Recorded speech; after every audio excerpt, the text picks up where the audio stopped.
আল্লাহ তাদের নেকির খাতায় নেকি লিপিবদ্ধ করবে। জোরে বলেন সুবহানাল্লাহ।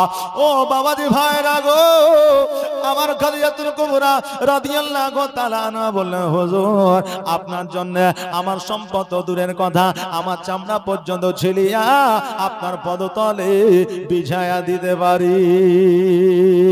আমার নবীজি বললেন, খাদিজা রে, আজকে তুমি এতিম মিসকিনদের মধ্যে এই যে তোমার সম্পদগুলো বিলি বন্টন করে দাও। কারণ হইল এতিমের যে জ্বালা, এতিমের যে যন্ত্রণা, এতিমের যে কষ্ট, এটা আমি নবী ছাড়া কেউ জানে না। ও খাদিজা,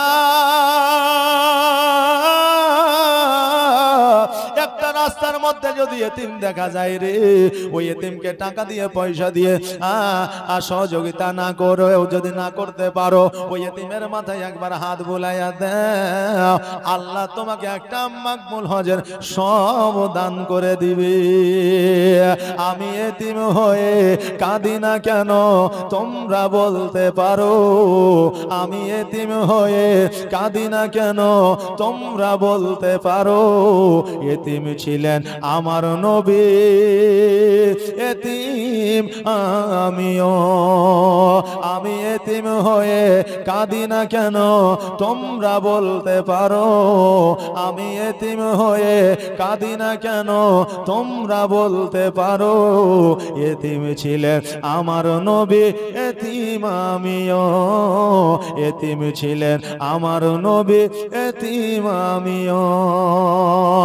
নেই বাবা মা আমার, নেই যে বাড়ি ঘর, নেই বাবা মা আমার, নেই যে বাড়ি ঘর, আমার মতো কপাল পোড়া নেই তো ভাবে আর। তবু মনে নিয়ে সান্ত্বনা কাটাই দিন রাত, তবু মনে নিয়ে সান্ত্বনা কাটাই দিন রাত।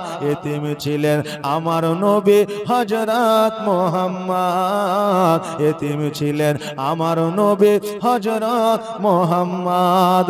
আমি এতিম হয়ে কাঁদি না কেন তোমরা বলতে পারো, আমি এতিম হয়ে কাঁদি না কেন তোমরা বলতে পারো।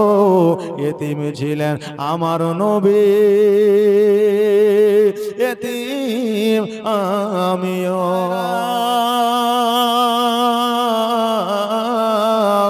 আমার খাদিজাতুল কুবরা রাদিয়াল্লাহু তাআলা আনহা আমার নবীর কথা মোতাবেক আপনার সমস্ত সম্পদ আপনার ফকির মিসকিনদের মধ্যে দান করে দিলে, সমস্ত অট্টালিকা আপনার গরিব মিসকিনদের মধ্যে দান করে দিলে।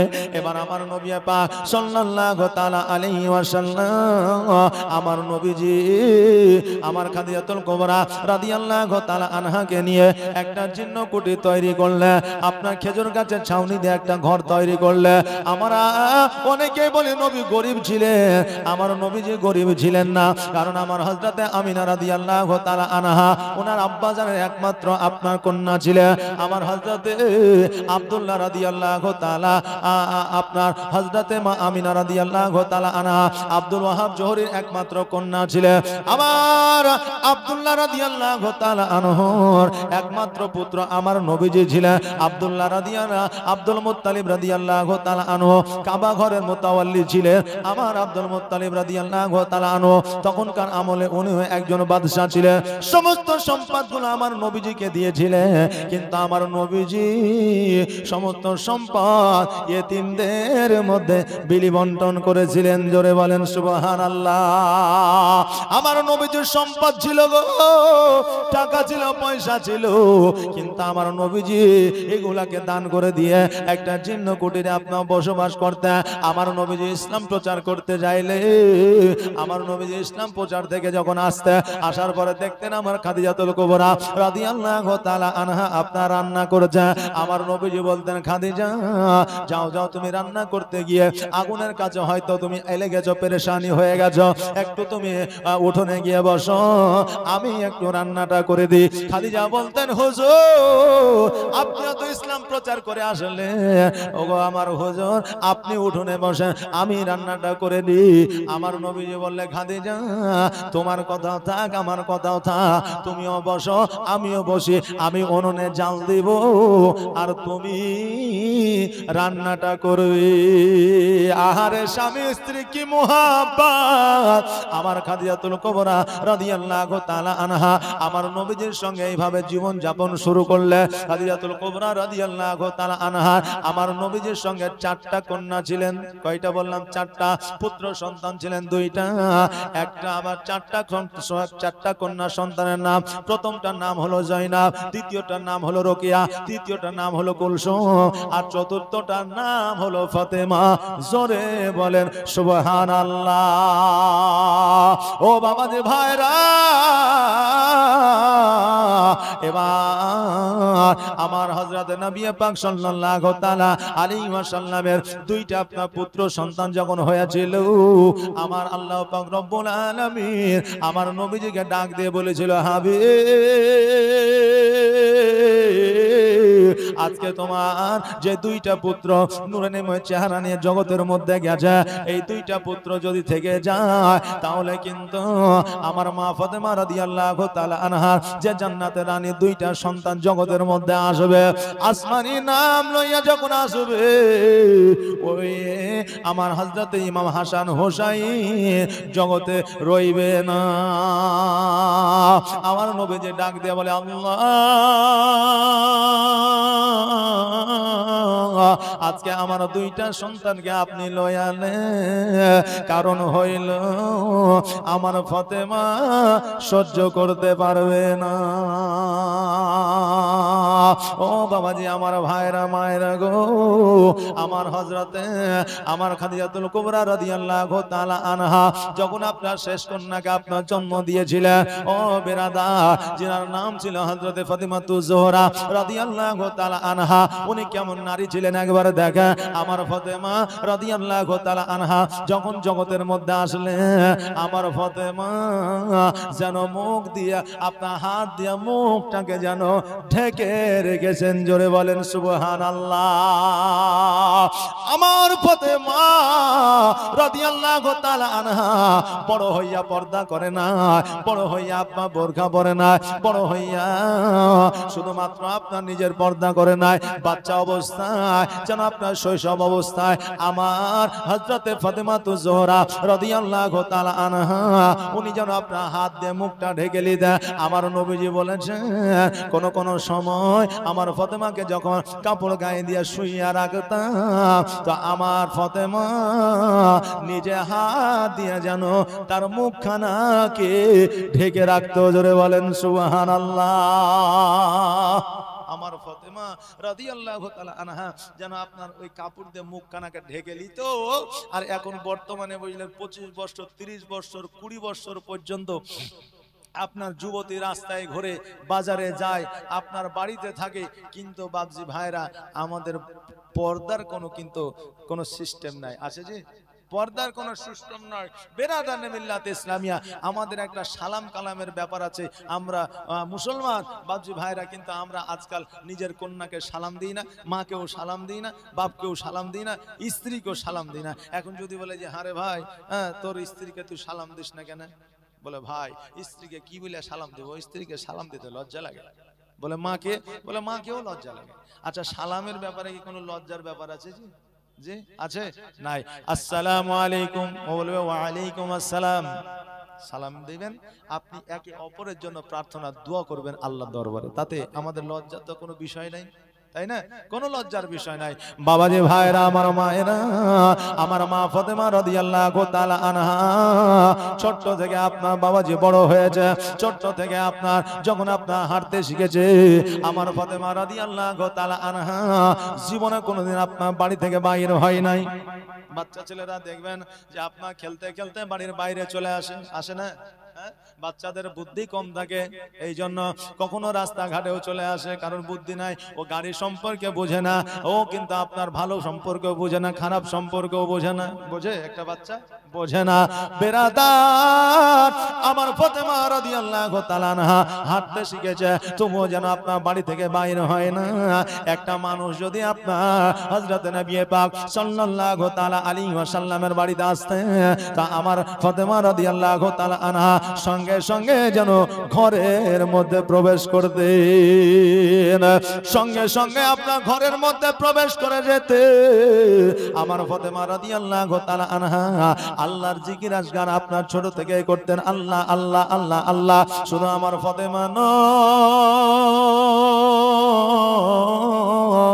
আমার ফাতেমা রাদিয়াল্লাহু তাআলা আনহার যতগুলো চুল মুবারক ছিল, ওই চুল মুবারক গুলোতেও আমার আল্লাহর জিকির করতেন। জোরে বলেন সুবহানাল্লাহ। আমার ফাতেমার চুল মুবারক পর্যন্ত আমার আল্লাহর জিকির করতে। এখন বর্তমানে আমাদের মায়েরা চুল ছেড়ে রাস্তা দিয়ে ঘুরে, চুল ছেড়ে দিয়ে রাস্তা দিয়ে ঘুরে। মারে, আজকে তোমার চুলের কি বরকত তুমি তো জানো না, আজকে চুলের কি ক্ষমতা তুমি তো জানো না। আজকে যদি তুমি পর্দার মধ্যে থাকো, আজকে যদি চুলগুলো ঢেকে রাখো, তোমার চুলের মধ্যে আল্লাহর জিকির আসবে। তুমি যদি সেটাও না মানো, তুমি যখন ইন্তেকাল করবে, তোমার জন্য 5টা কাফন থাকবে, তার মধ্যে তোমার চুলগুলো তোমার বুকের উপরে আপনার রেখে দেওয়া হবে। ওই বুকের উপরে যখন রেখে দেওয়া হবে, চুলগুলো দিয়ে তোমার বুক স্থল ঢেকে যাবে। আর ওই চুল যদি কাটো, আর ওই চুল যদি ছেড়ে দিয়ে ঘোরো, তোমার ওই চুলে তোমার পর্দা করবে না।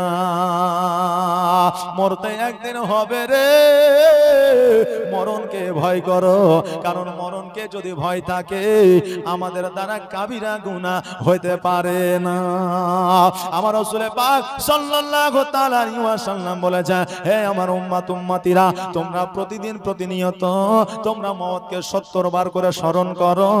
আমার আল্লাহ তোমাদের কিয়ামতের দিন শহীদের দরওয়াজা দান করবে। জোরে বলেন সুবহানাল্লাহ। এখন মরতেই হবে, মরবই তো, মরে যাব তো, এইরকম চিন্তা করলে হবে যে? এইরকম ভাবে যদি স্মরণ করি হবে? মরবই তো, মরে যায়। এখন কোন মানুষটা জানে না যে মরতে হবে না? সবাই জানে যে মরতে হবে, মরবো। এই মরার কথা জানার পরও ইবাদত করে না, কারণ মরণকে ভয় নাই, আল্লাহকে ভয় নাই। বেরাদার, মরতে আমাদের হবে, কিন্তু মরণকে আমাদের ভয় করতে হবে। এই জন্য আমার আল্লাহ পাক রব্বুল আলামিনের রাসূল সাল্লাল্লাহু তাআলা আলাইহি ওয়াসাল্লাম বলেছেন, কবরস্থানটা বানাও তোমার বাড়ির পাশে, ঈদগাহটা বানাও তোমার একটু ফাঁকা ময়দানে।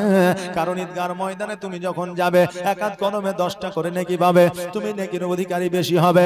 আর যখন বাড়ি থেকে বাহির হবে, তোমার বাড়ির পাশে কবরস্থান থাকবে, ওই কবরটা দেখে তোমার বড় ভয় হবে, কবরকে স্মরণ আসবে, তোমার বাপের কথা মনে পড়বে, তোমার মায়ের কথা মনে পড়বে, তোমার ভাতিজার কথা মনে পড়বে, তোমার সন্তানের কথা মনে পড়বে, তোমার দাদুর কথা মনে পড়বে।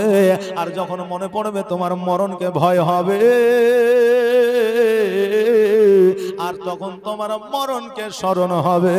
আর তোমার মরণকে স্মরণ হইলে কাবিরা গুনাহ হবে না। কেমন করে স্মরণ করতে হবে একটু বলে দিয়ে, আমার হযরত আলী রাদিয়াল্লাহু তাআলা আনহু যখন নামাজের পাটিতে দাঁড়ায় যেতেন, আমার আলী থরথর করে আপনার যেন কাঁপতে থাকতেন, গা দিয়ে যেন ঘাম ঝরে যেত। এবার সাহাবীরা জিজ্ঞাসা করলেন, আলী রে, আজকে তুমি যখন নামাজে দাঁড়ায় যাও, আজকে তুমি যখন আল্লাহর উপাসনায় আল্লাহর কাছে আত্মসমর্পণ করে দাও, তখন তুমি থরথর করে কাঁপো, তোমার গা দিয়ে পানি ঝরে কেন? আলী বলেছে, শোনো গো, আমি যখন আল্লাহর কাছে নিজেকে আত্মসমর্পণ করে দিই, আমি চোখ দুটো বন্ধ করে নিয়ে যখন নামাজে দাঁড়ায় যায়, আমি মনে করে পুলসিরাতের উপরে দাঁড়িয়ে আছি। জোরে বলেন সুবহানাল্লাহ। পুলসিরাতের উপরে দাঁড়িয়ে আছি, না জানি ডান দিকে পড়ে গেলে সাপ বিচ্ছুর কাছে পড়ে যাব, বাম দিকে পড়ে গেলে কাঁটা খুঁজে পড়ে যাব। এই জন্য আমি থরথর করে কাঁপি, আর আমার ভয়ে শরীর থেকে ঘাম বেরিয়ে যায়। ভয় করলে এইরকম ভয় করতে হবে মওতকে, তবেই কিয়ামতের দিন আমার আল্লাহ তোমাকে শহীদের দরওয়াজা দান করবে। আর যদি মনে মনে বলো মরতেই হবে, মরবই তো, মরে যাবেই তো, এই রকম করলে কিন্তু ওই শহীদের দরজা পাওয়া যাবে না। এমন জীবন করিও গঠন, মরণে হাসিবে তুমি, কাঁদিবে ভুবন। এই জন্য বলছে মরতে হবে একদিনে, তোমায় ভুলে যেও না, হবে মাটির বিছানা গো তোমার আসল ঠিকানা। এ বাড়ি গাড়ি টাকা করি কিছুই রবে না, হবে মাটির বিছানা গো তোমার আসল ঠিকানা।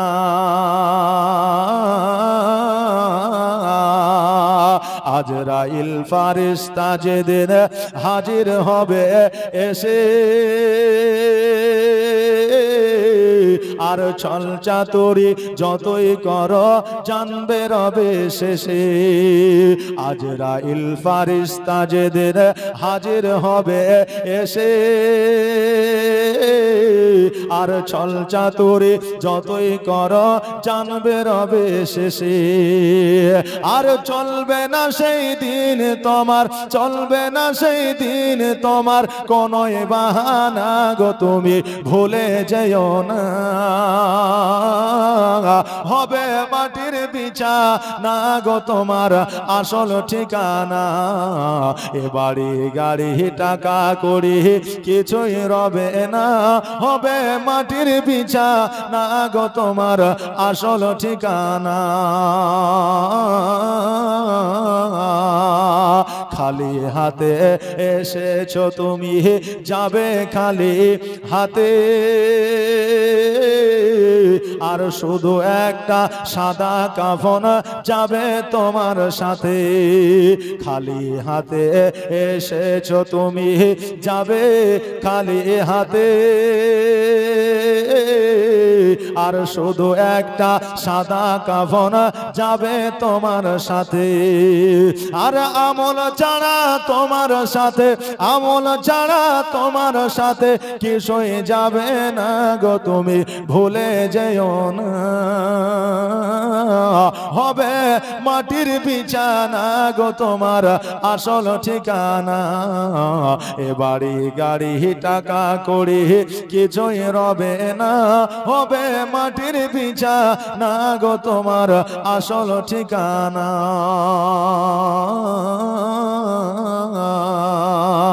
কাঁদবে পিতা, কাঁদবে মাতা, কাঁদবে রে ভাই বোন, আর এসে পাশে বসে কাঁদবে আত্মীয় স্বজন। কাঁদবে পিতা, কাঁদবে মাতা, কাঁদবে রে ভাই বোন, আর এসে পাশে বসে কাঁদবে আত্মীয় স্বজন। আর করবে দোয়া খোদার কাছে, করবে দোয়া খোদার কাছে, মুমিন মুমিনা গো তুমি ভুলে যেও না, হবে মাটির বিছানা গো তোমার আসল ঠিকানা। এ বাড়ি গাড়ি টাকা করি কিছুই রবে না, হবে মাটির বিছানা গো তোমার আসল ঠিকানা।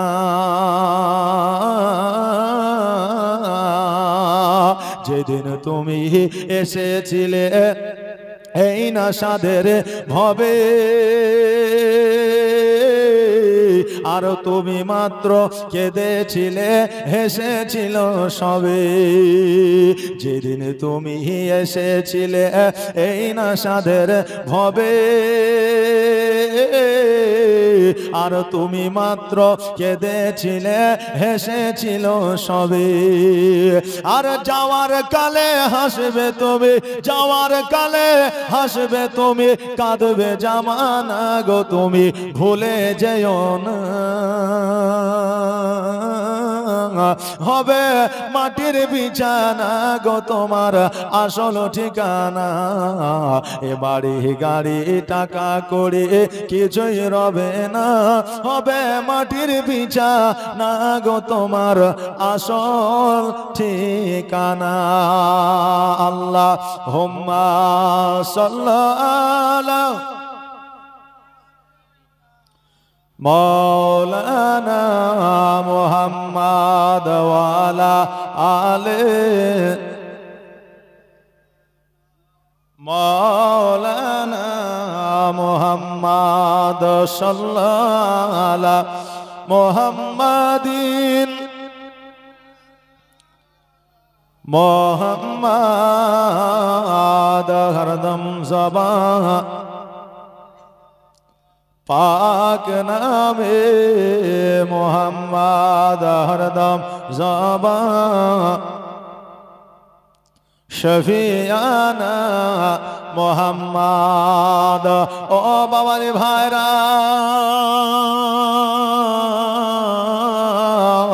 আমার ফাতেমা রাদিয়াল্লাহু তাআলা আনহা জান্নাতের রানী, এটা আমরা পরে জানি না। আমার নবীজি শৈশবকালে ঘোষণা করে দিয়েছিল, এরে আমার উম্মত উম্মতিরা শোনে না, আমার ফাতেমা যে চরিত্রে বড় হবে, আমার ফাতেমা যেই গঠনে বড় হবে, আমার ফাতেমাকে আমার আল্লাহ জান্নাতের রানী বানাইবি। এখনই শুধু নয়, হযরতে হাওয়া আলাইহিস সালামকে যখন তৈরি করলেন আমার আল্লাহ, তখন হাওয়া আলাইহিস সালাম নিজেকে গর্ববোধ মনে করলেন, আমার চাইতে সুন্দরী মহিলা আর কেউ জগতে নাই, আমার চাইতে সুন্দরী রমণী আর কেউ জগতে নাই, আমার চাইতে বুদ্ধিমতী মহিলা আর কেউ জগতে নাই, আমার মতো জান্নাতি নারী আর কেউ হবে না। আল্লাহর ফেরেশতা জিবরাইল আলাইহিস সালাম বলে, এ হাওয়া, তুমি যে গর্ব করো, তুমি যে গর্ববোধ করো, এই গর্ববোধ করা তোমার জন্য ও ঠিক নয়। কারণ হইল আমার আল্লাহ তোমার চাইতে রূপবতী গুণবতী, তোমার চাইতে জান্নাতের রানী একজনকে পাঠাইবে। হাওয়া আলাইহিস সালাম বলে, ও জিবরাইল আলাইহিস সালাম, শোনো গো, আমার চাইতে রূপবতী গুণবতী, আমার চাইতে জান্নাতে, আমি তো জান্নাতি, জান্নাতের রানী আছে জগতের মধ্যে যাবে, তাকে কি আমি দেখতে পাবো? বলে অবশ্যই দেখতে পাবে। বলে কেমন করে দেখবো? বলে আমার সঙ্গে আসো। আমার হযরতে জিবরাইল আলাইহিস সালাম হাওয়া আলাইহিস সালামকে নিয়ে গেলেন সঙ্গে করে। হযরতে ইমাম হাসান হোসাইনের একটা রুম আছে, ওই রুমের মধ্যে নূরানিময় চেহারা নিয়ে দুইজন বালক যেন আপনার ঘুমায় আছে, ওইখানে নিয়ে গেল। নিয়ে যাওয়ার পরে বলে, এই যে যুবক দুটাকে তুমি দেখতে পাও, এই যুবক দুটা হইল যে জান্নাতের রানী, যে জান্নাতের সর্দারিনী, যার নাম হলো ফাতিমাতুজ জোহরা রাদিয়াল্লাহু তাআলা আনহা। ওর দুই সন্তান ইমাম হাসান ও হোসাইন। জোরে বলেন সুবহানাল্লাহ। বলে আমি এটাকে দেখলাম, তবে আর আমি যে জান্নাতের রানী, ওই জান্নাতের রানীকে দেখতে যাই। এবার হযরতে জিবরাইল আলাইহিস সালাম বললে, ও হাওয়া, শোনো রে, আজকে যে আকাশের মধ্যে টিপ টিপ করে একটা নূর, একটা জ্যোতি তুমি দেখতে পাও, ওই নূর, ওই জ্যোতি তোমার আগে তৈরি করা হয়েছিল আর এখনো পর্যন্ত আছে। আখেরে পয়গম্বর মুহাম্মদ রাসূলুল্লাহ সাল্লাল্লাহু তাআলা আলাইহি ওয়াসাল্লাম করে আমার আল্লাহ জগতের মধ্যে পাঠাবে, আর ওরে কন্যা হবে ফাতেমা। জোরে বলেন সুবহানাল্লাহ। ও হাওয়া, শোনো, এখনো পর্যন্ত তোমাকে আমার ফাতেমা রাদিয়াল্লাহু তাআলা আনহার চেহারা তোমাকে দেখায় না, এখনো পর্যন্ত ফাতেমার রূপ তোমাকে দেখায় নাই। এবার একটা ঘর আছে, ওই ঘরের মধ্যে যেন লক করা আছে, লক সিস্টেম, তালা সিস্টেম আছে। এবার হযরতে জিবরাইল আলাইহিস সালাম লকটা খুলে দিলেন। এবার খুলে দেওয়ার পরে বলে, তুমি ভিতরে যাইয়া দেখলে। এবার হযরতে হাওয়া আলাইহিস সালাম ভিতরে গেলেন। যাওয়ার পরে দেখছে, দেখার পরে উনি বাইরে হয়ে আসা বলে, জিবরাইল এই নারীটাকে এই যেন আমার চাইতেও সুন্দর, এই যেন আমার চাইতেও নুরি তাজাল্লাহ এর চেহারায় যেন দেখা যায়। সারা ঘর তার চেহারায় উজালা হয়ে আছে। বলো বলো এই মহিলাটাকে আমার হযরতে জিবরাইল আলাইহিস সালাম বলে, শোনো গো, এই মহিলাটা আর কেউ নয়, এ হলো জান্নাতের রানী ফাতেমা। এতক্ষণ যে তুমি রূপের বড়াই করছিলা, এতক্ষণ যে তুমি গুণের বড়াই করছিলা, আজকে একে জগতের মধ্যে পাঠানো হবে, আর এই হবে জান্নাতের রানী ফাতেমা। জোরে বলেন সুবহানাল্লাহ। হাওয়া আলাইহিস সালামের আমল থেকে জানতে যে আমার ফাতেমা রাদিয়াল্লাহু তাআলা আনহা জান্নাতি, আমার নবী জানতেন ফাতেমা রাদিয়াল্লাহু তাআলা আনহা জান্নাতি। শুধু জান্নাতি নয়, জান্নাতের রানী, জান্নাতের সর্দারিনী। ওই আমার মা বোনেরা, আজকে আমার ফাতেমার সঙ্গে যদি জান্নাতে যেতে চান, ফাতেমা রাদিয়াল্লাহু তাআলা আনহার চরিত্রে চরিত্রবান হয়। আজকে ফাতেমার জীবনীটা একটু ভালো করে শুনালে, আর ভালো করে শুনা নেওয়ার পরে ফাতেমার মতো করে চলাফেরার চেষ্টা করুন, দেখবেন কাল কিয়ামতের দিনে আমার ফাতেমার সঙ্গে আপনি জান্নাতে যাইবেন। আমার ফাতেমা রাদিয়াল্লাহু তাআলা আনহা যখন আপনার শৈশবকালে 7 বছর 6 থেকে 7 বছর বয়স, তখন কিন্তু আমার নবীজিকে খাওয়ার জন্য আমার ফাতেমা বলতেন, জোরে বলেন সুবহানাল্লাহ। আর এখন যদি আমাদের বেটিরাকে বলে বাড়ি একটু পানি দিতে, বলে তুমি জেলে হোগা না জি। এখন যদি বলে যে মা একটু পানি দে তোরে, মা কত সুন্দর করে কত মিষ্টি করে বললে, বলে তুমি জেলি এলো। আমি এখন মোবাইল দেখছি, গেম খেলছি, ফ্রি ফায়ার খেলছি। এখন মেয়ে ছিল ফ্রি ফায়ার খেলে, জানেন? কালকে এক জায়গায় জালসায় গেছি, বুঝলেন? হ্যাঁ, সুবহানাল্লাহ, মাশাআল্লাহ। তো গাড়ি নিয়ে পার হচ্ছি, তো এখান থেকে আপনার ওই গেট পর্যন্ত যত যুবক আছে, সব যুবক লাইন দেয়া বসে রাস্তার ধারে মোবাইল নিয়ে লেছে, আর শুধু ধাই ধাই ঢাইস ঢুস আওয়াজ করছে, বুঝতে পারলেন? সব গেম খেলছে। কি অবস্থা একবার দেখেন।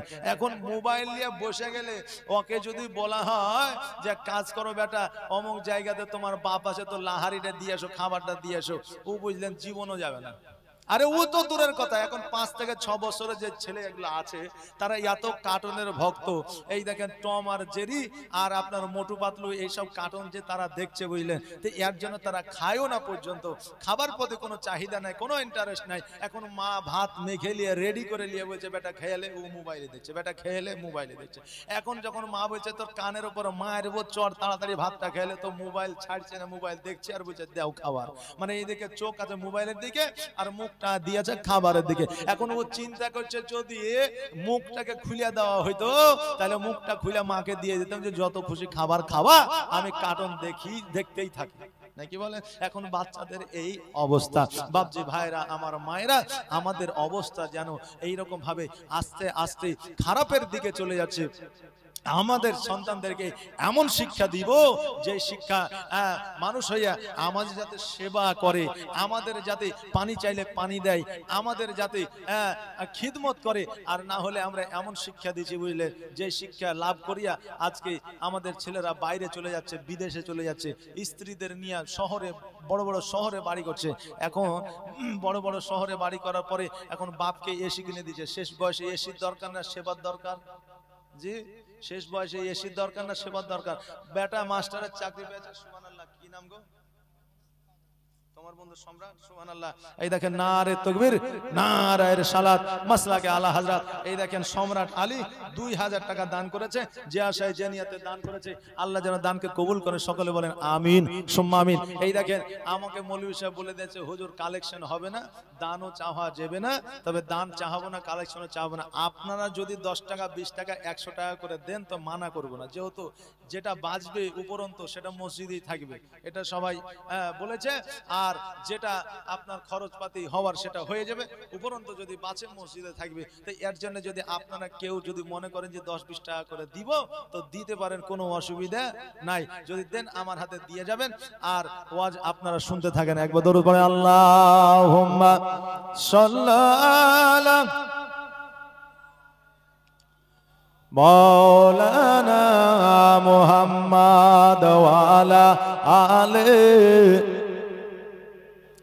মাওলানা মুহাম্মদ সাল্লাল্লাহু মুহাম্মাদিন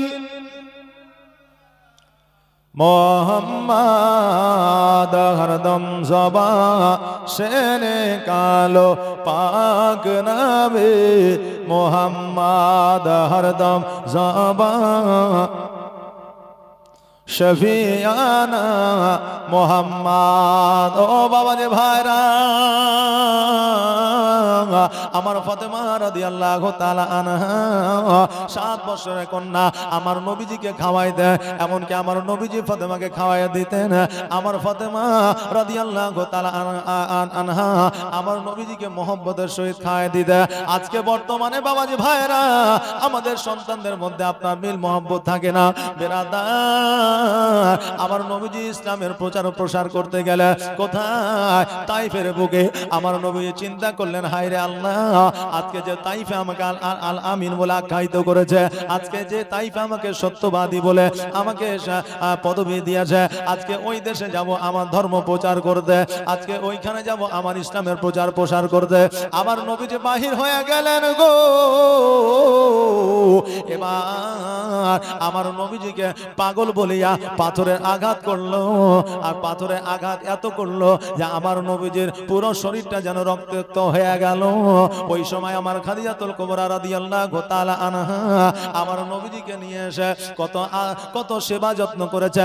আমার ফাতেমা রাদিয়াল্লাহু তাআলা আনহা কত যেন বাবজি সেবা যত্ন করেছে, আর ওই সেবা যত্ন আমার নবী করেছে। শুধু এটাই নয়, আমার নবী যখন ইসলামের প্রচার প্রসার করতে যাইতে, ওই উতবা সাইবা যখন আমার নবীজির মাথা মুবারকের উপরে যখন উটের ভুঁড়ি চাপায়া দিতে, আমার ফাতেমা রাদিয়াল্লাহু তাআলা আনহা আমার নবীজিকে খোঁজার জন্য যাইতে, যখন নবীজি আসতে দেরি করতে, তখন খুঁজতে যাইয়া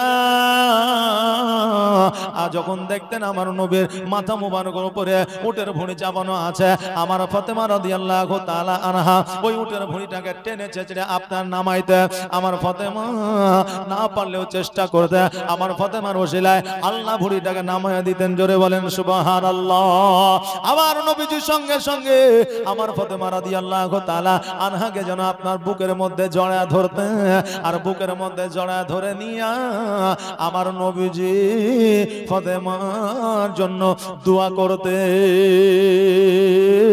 আমার আল্লাহ পাক রব্বুল আলামিন আমার নবীর দোয়া তো কবুল করবেই করবে, তার সাথে সাথে জগতের পিতা মাতা যদি সন্তানের জন্য দোয়া করে, আমার আল্লাহ কবুল করে নিবে।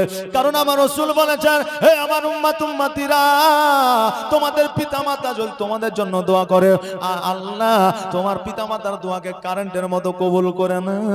অতএব আমার যুবক যুবতী ভাইরা বোনেরা গো, তোমার পিতা মাতাকে কষ্ট দিও না, কারণ তোমার পিতা মাতাকে যদি কষ্ট দেয়, তোমার পিতা মাতা বেজার হয়ে যাবে, আর তোমার পিতা মাতা যদি বেজার হয়ে যায়, আর একবার যদি আল্লাহর দরবারে দোয়া করে দেয়, তোমার জীবনটা বরবাদ হয়ে যাবে। সারা জীবন ইবাদত করবা গো, হজ করবা, কিন্তু পিতা মাতা যদি তোমার প্রতি অখুশি হয়ে যায়, তোমার হজ আর তোমার নামাজ আল্লাহ দরবারে কবুল হবে না। এই জন্য বলছেন, মায়ের দিলেতে ব্যথা কখনো দিও না, কখনো দিও না, মায়ের দিলেতে ব্যথা কখনো দিও না, কখনো দিও না। আর মায়ের দোয়ায় পাওয়া যায় গো, আর মায়ের দোয়ায় পাওয়া যায় গো জান্নাতের ঠিকানা। মায়ের দিলেতে ব্যথা কখনো দিও না, কখনো দিও না, মায়ের দিলেতে ব্যথা কখনো দিও না, কখনো দিও না। দেখো দুঃখে দুঃখে নীরবে আর ছেলের খুশির তরে মা মরতে রাজি হবে। জোরে বলেন সুবহানাল্লাহ। দেখো তোকে দুঃখী নীরবে, আর ছেলের খুশির তরে মা মরতে রাজি হবে। আর জীবন দিলেও শোধ হবে না, আর জীবন দিলেও শোধ হবে না মায়ের দুধের দেনা। মায়ের দিলেতে ব্যথা কখনো দিও না, কখনো দিও না। আল্লাহুম্মা সাল্লাল্লাহু মৌলানা মুহাম্মদ ওয়ালা আলে মৌলানা মুহাম্মদ সাল্লাল্লাহু